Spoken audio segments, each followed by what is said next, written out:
ചില സംഘടനകളെ ഈ പരിപാടിയിൽ നിന്നും പൂർണ്ണമായും ഒഴിവാക്കി നിർത്തും എന്ന് തീരുമാനിച്ചുകൊണ്ട് അത് പ്രശ്നവൽക്കരിക്കാൻ തന്നെ തീരുമാനിച്ചതാണ്.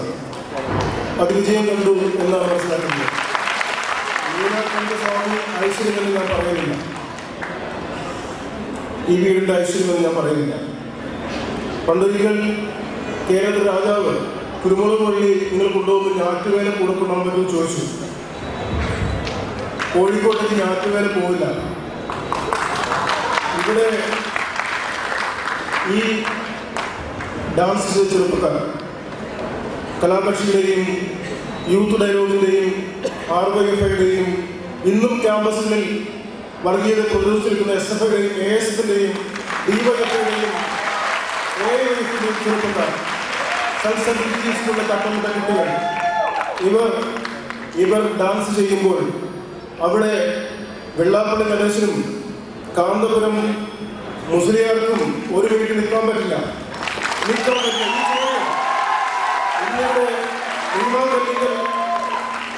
നമ്മെ പഠിപ്പിച്ച ചൂടുകൾ സട്ടോൾച്ചി വാരിയർ എന്ന് പറഞ്ഞ സിനിമയിൽ ദ ഡാൻസ് ഫെസ്റ്റിവൽ യൂട്യൂബിൽ വെച്ചാൽ കാണാൻ പറ്റും. ആ സിനിമയുടെ പ്രമേയം രണ്ട് വിഭാഗം തമ്മിലുള്ള ശത്രുതയാണ്. പക്ഷെ സിനിമ അവസാനം കാണിക്കുന്ന അതിഗംഭീരമായ ഡാൻസാണ്.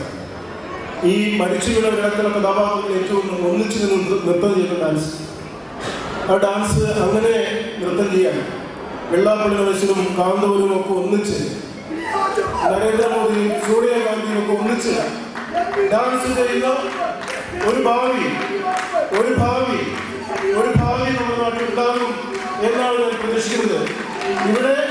ഇവിടെ ക്ഷേത്രങ്ങളെ ചുറ്റും കച്ചവടം നടത്തുന്ന മുസ്ലിം കച്ചവടക്കാരൊഴിച്ച് ഒഴിച്ചു മാറ്റിക്കൊണ്ട് ഒരു വർഗീയ കലാപത്തിലൂടെ ഈ തരങ്ങൾക്ക് മറികടക്കാൻ കഴിയുമെന്ന് വെള്ളാപ്പള്ളി നടേശനോ അല്ലെങ്കിൽ കാന്തപുരം മുസ്ലിം വിചാരിക്കുന്നുവെങ്കിൽ അതിലേക്ക്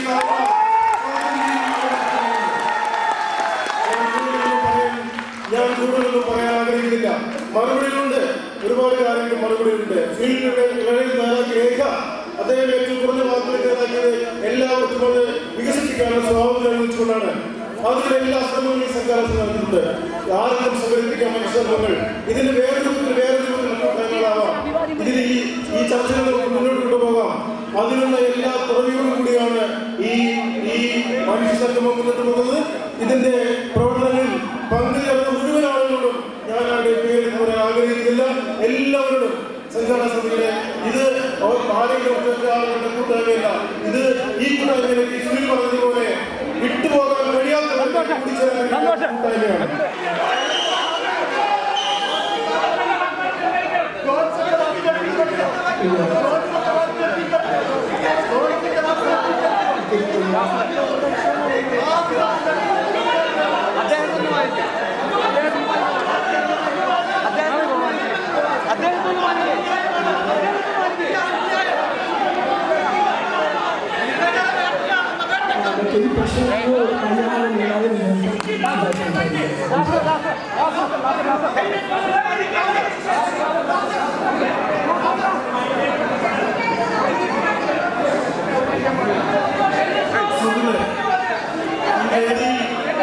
ഈ വേദിയിൽ നിന്ന് ജോലിച്ചെടുക്കുകയും കഴിയില്ലെന്നുള്ളതാണ് ചേർന്നിരിക്കുന്നത്. ആരും വിഷമം വിചാരിക്കുന്നത് ഞാൻ എന്റെ വാക്കുകൾ പിൻവലിക്കാൻ തയ്യാറില്ല.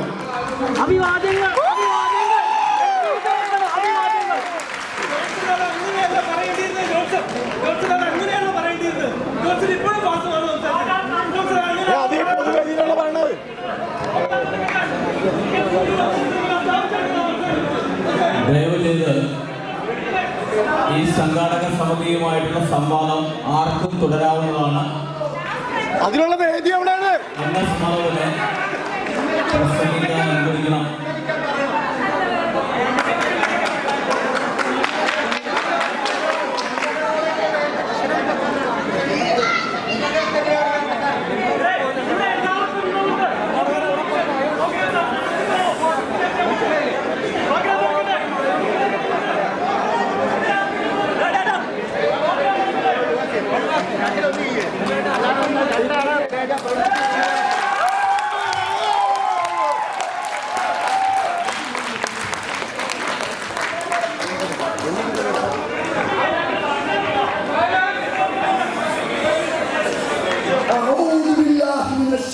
الرجيم بسم الله الرحمن الرحيم الحمد لله ഞാൻ ആരംഭിക്കുന്നു.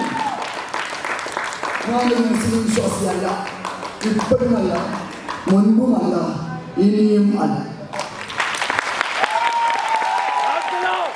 എന്നാൽ ഞാൻ ജനിച്ചു വീണ ആ മതത്തെ, അതിലെ മനുഷ്യരെ, കോടാനുകോടി മനുഷ്യരെ അപമാനിക്കുന്നത് സഹിക്കാൻ കഴിയില്ല. ആ അപമാനവും പേരെയാണ് ഞാൻ ഈ വേദിയിൽ നിൽക്കുന്നത്.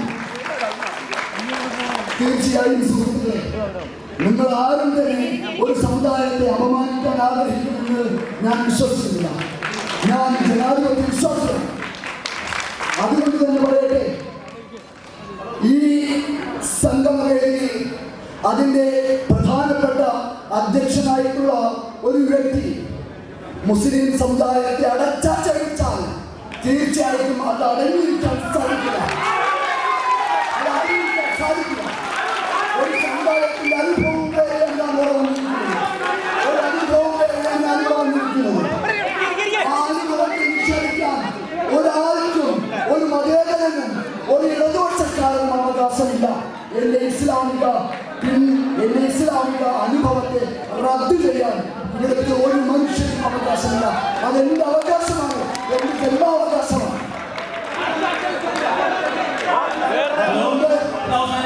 അതുകൊണ്ട്